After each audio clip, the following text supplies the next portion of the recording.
কিন্তু ব্যাপারটা কি রাজগুরু? কি করেছে বিশাখা? কেন ওকে পুজো করা থেকে আটকাচ্ছেন?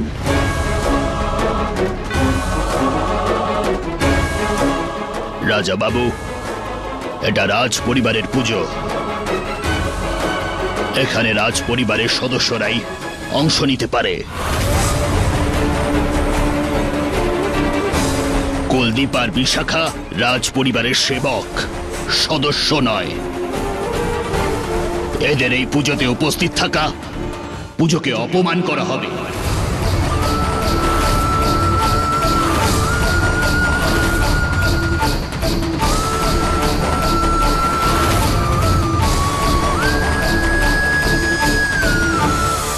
अनंतं वासुकिं शेषं पद्मनाभं च कम्बलम् अनंतं वासुकिं शेषं पद्मनाभं च कम्बलम्। এটা কি হচ্ছে? আমাদের মন্ত্রের, আমাদের শক্তির প্রয়োগ এই স্তম্ভের উপর হচ্ছে না কেন?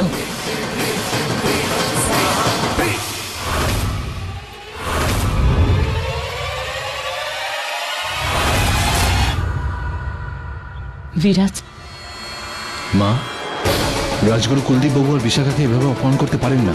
আমার আটকানো উচিত ওনাকে।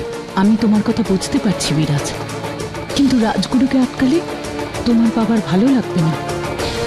এখন কিছু হলো না। ফাইনালি রাজগুরু বাবা মেয়েকে নিজেদের জায়গাটা চিনিয়ে দিলেন। এবারে নিজেরা সীমায় থাকবে।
আমাদের শক্তি আর মন্ত্র তার প্রয়োগ শুরু করে দিয়েছে।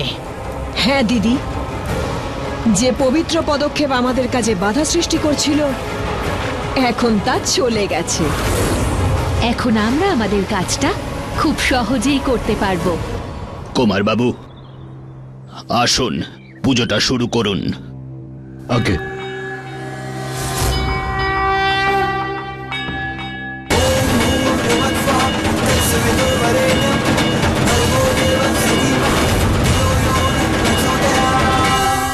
ব্যাস, আমরা আমাদের পরিকল্পনার অন্তিম আর গুরুত্বপূর্ণ পদক্ষেপ নিতে চলেছি।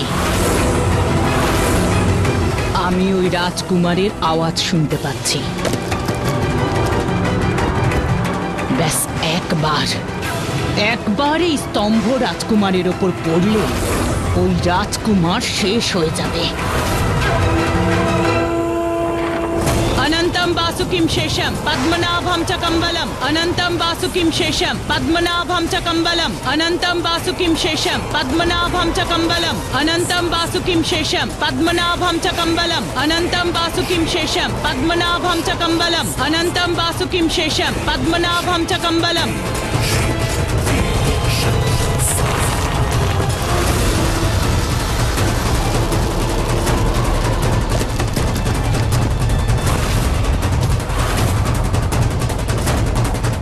বিরাজ, গিয়ে আমার রাজপুতানা তলোয়ারটা নিয়ে এসো। এই পুজোয় ওটার প্রয়োজন রয়েছে। হ্যাঁ বাবা।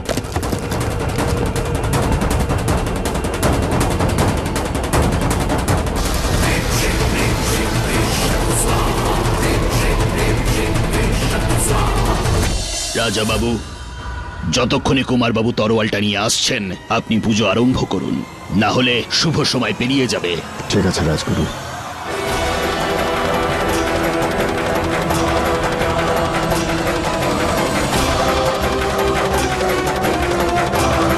আরিয়ান, হ্যাঁ যতক্ষণ বিরাজ না আসে ততক্ষণ তুই চন্দার কাছে যাবি না। ঠিক আছে ভাই।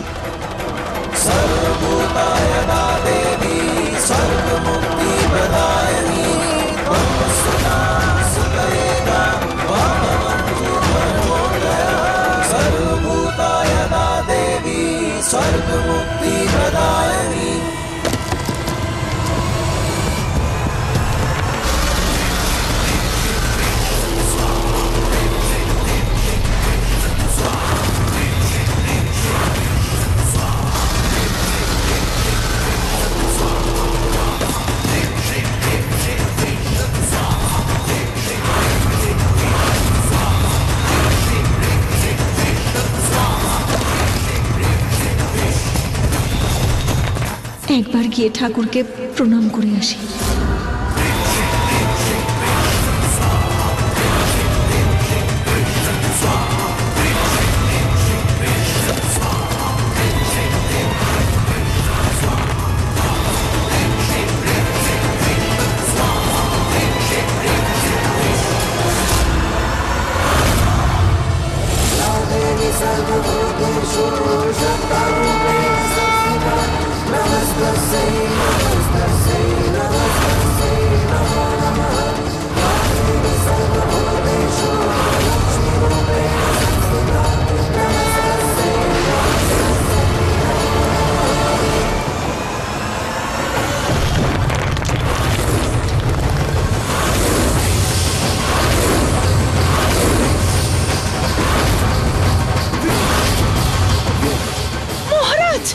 সরে যাও।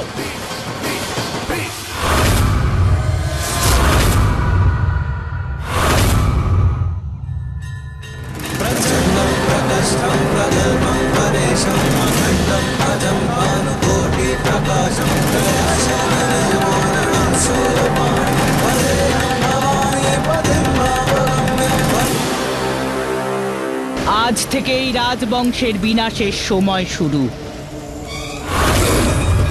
আর সেটার আরম্ভ এখন থেকে।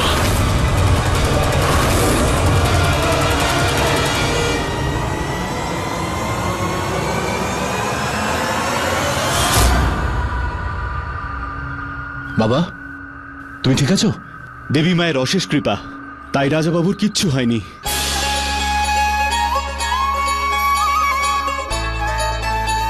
বিশাখা, আমি বুঝতে পারছি না কি করে তোমাকে ধন্যবাদ জানাবো। মহারাজের জীবন বাঁচিয়ে তুমি আমাদের অনেক উপকার করলে। তুমি সুখে থেকো, ভালো থেকো। ঈশ্বর তোমার সব ইচ্ছা পূরণ করুক। হ্যাঁ বিশাখা, বৌদিমণি একদম ঠিক বলেছে। আজ বড়দার প্রাণ বাঁচিয়ে তুমি সাহসিকতার পরিচয় দিয়েছো। হ্যাঁ হ্যাঁ বিশাখা, আজ সত্যি তুমি খুব সাহস দেখিয়েছো। আরে আমরা তো পুজো করছিলাম, চোখ বন্ধ ছিল, বুঝতেই পারিনি। আজ তোমার এই সাহসিকতার জন্য একটা বড় অঘটনের হাত থেকে রেহাই পেলাম। বিশাখা, আজ তুমি আমার প্রাণ বাঁচিয়ে তোমার কাছে আমায় ঋণী করে দিলে। আমি তোমার বাবার জায়গাটা তো নিতে পারবো না, কিন্তু একজন বাবার দায়িত্বই পালন করব। সেই জন্য আজ আমি তোমায় কথা দিচ্ছি যে আজকের পর তোমার সুরক্ষার দায়িত্ব সম্পূর্ণ আমার। যতদিন আমি বেঁচে থাকবো তোমার গায়ে একটু আঁচ লাগতে দেব না আমি। এটা তো আমার দায়িত্ব ছিল রাজাবাবু। হে মহাদেব, অজান্তেই মহারাজ কি বলে বসলেন এই বিষকন্যাকে। মহারাজের এই বচন বিনাশের প্রতীক হয়ে উঠল। বিশাখা যে সাহস দেখিয়েছে, ঠিক সেই জন্য আমার মনে হয় যে এই পুজোতে প্রথম অধিকার আছে ওই বিশাখার।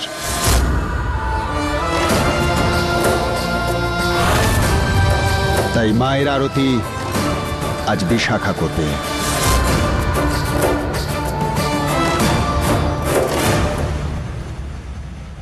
রাজগুরু, আমি আশা করব এতে আপনার কোনো আপত্তি থাকবে না। যেমনটা আপনার ঠিক মনে হয় রাজা বাবু। এসো বিশাখা, আরতি শুরু করো। দিদি, এত বড় দুর্ঘটনার পর তো মহলের সবার হাহাকার করা উচিত ছিল, কিন্তু হ্যাঁ দিদি, ঝড় আসার আগে সব শান্ত থাকে, আর এতক্ষণে তো ঝড় উঠে যাওয়ার কথা ছিল। তাহলে এই নীরবতা কিসের?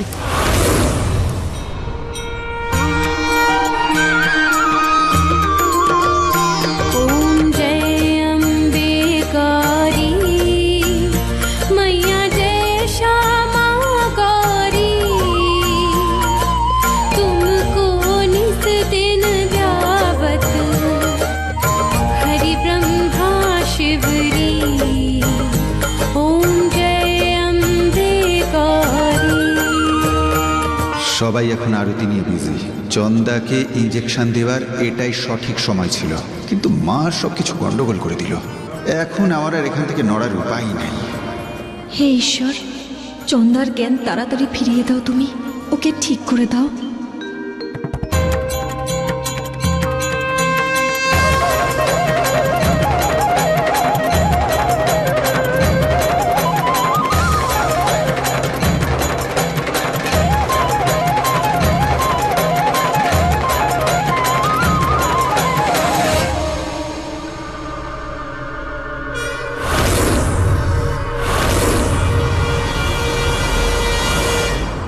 নেত্রা, তুমি আরতির থালাটা বিশাখাকে দিয়ে দাও, ও সবাইকে প্রদীপের তাপ দেবে। দিয়ে দাও।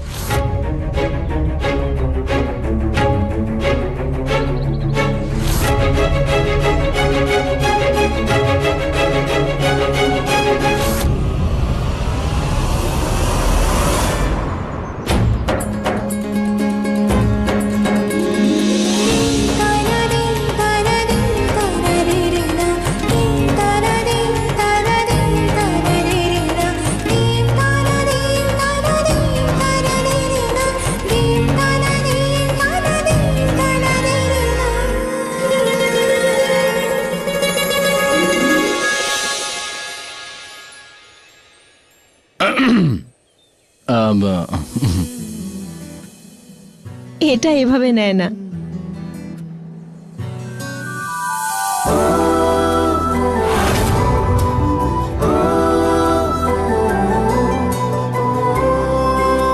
এই নিন, প্রসাদ নিন।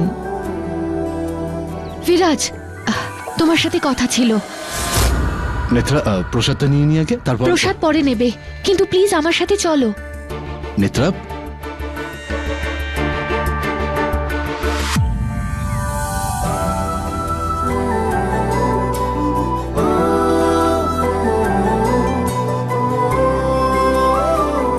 বিশাখা, প্রসাদের সমস্ত লাড্ডু প্যাক করে গাড়িতে রেখে দিও। মহারাজ আর আমি আর নেত্রার মা বাবা এগুলো গ্রামে বিতরণ করব। আচ্ছা রানীমা।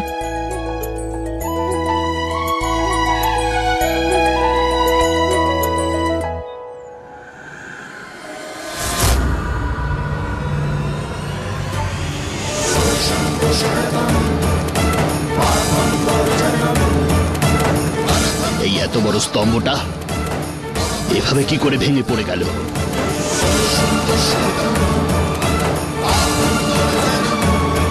এটার অর্থ হলো এটা ওই বিষকন্যারাই করেছে।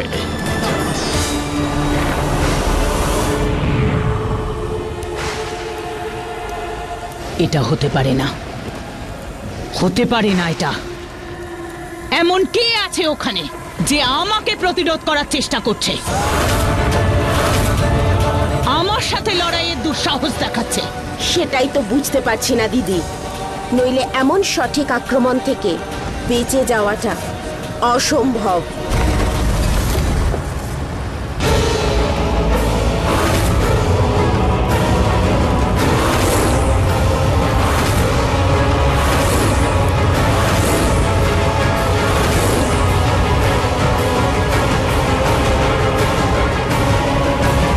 তিথি আর নক্ষত্র ছাড়া রাজগুরুর এখানে আসার কোনো না কোনো তো কারণ আছেই।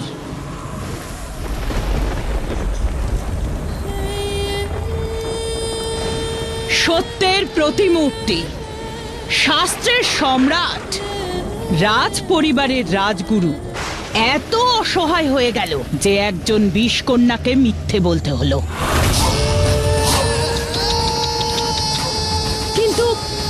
কিন্তু কি ফল পেলেন সেই মিথ্যের? এই জ্ঞানী মানুষটি ভুল ভেবেছিলেন। মিথ্যে কখনো লুকোনো যায় না, সে যতই চেষ্টা করুক না কেন। মিথ্যেকে একদিন সবার সামনে আসতেই হয়। বেশি দিন লুকোনো যায় না। এত বছর পর তোমার মিথ্যে আমার চোখের সামনে এসেছে। এই 20 বছর পর আমি আমার সত্যিটা জেনেছি। সত্যিটা হলো যে আমার মেয়ে বেঁচে আছে।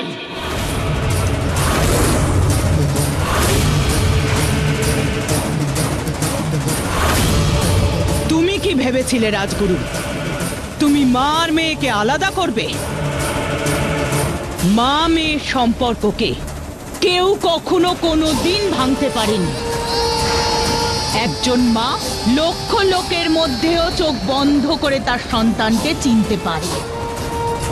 আর এখানে তো আমার মেয়ে নিজে থেকেই আমার কাছে চলে এসেছে।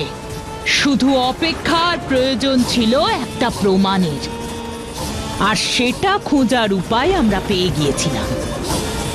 কিভাবে পেলাম সেটা জানতে চান? আলবেলি,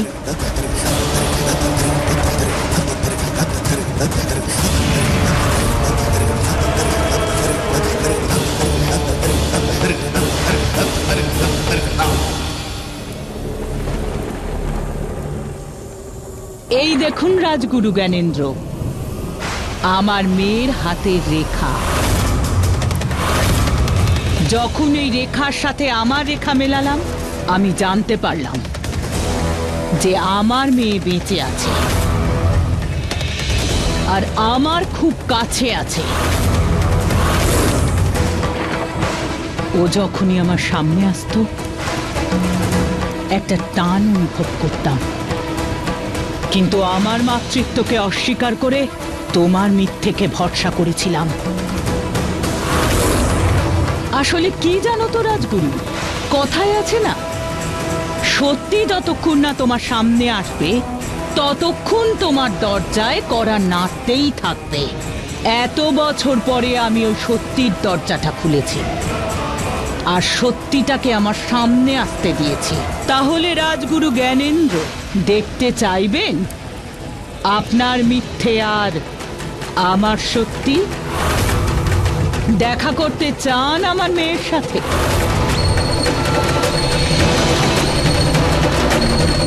সুরেলি,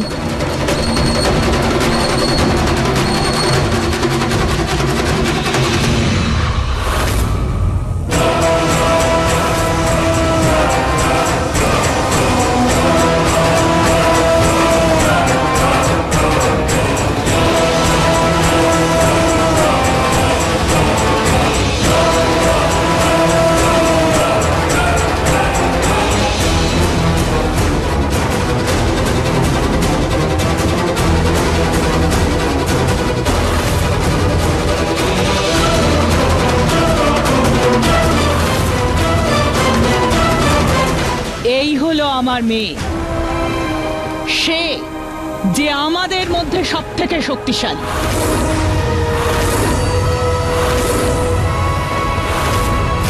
শুধু অপেক্ষা সেই সময়ের, যখন ও তার মায়ের আওয়াজ শুনতে পাবে, তখন ও আমার কাছে আসবে। যেদিন ও আমার কাছে আসবে রাজগুরু জ্ঞানেন্দ্র, সেদিন রাজবংশের সর্বনাশকে কেউ আটকাতে পারবে না। স্বয়ং তোমার ঈশ্বরও নয়।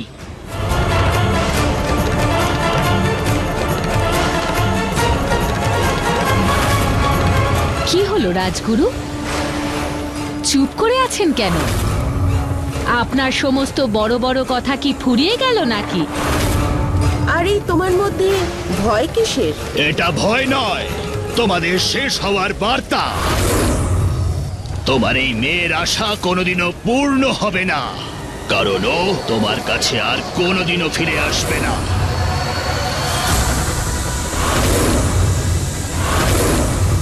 কারণ ওই রেখাগুলোকে আমি চিরকালের জন্য মুছে ফেলব।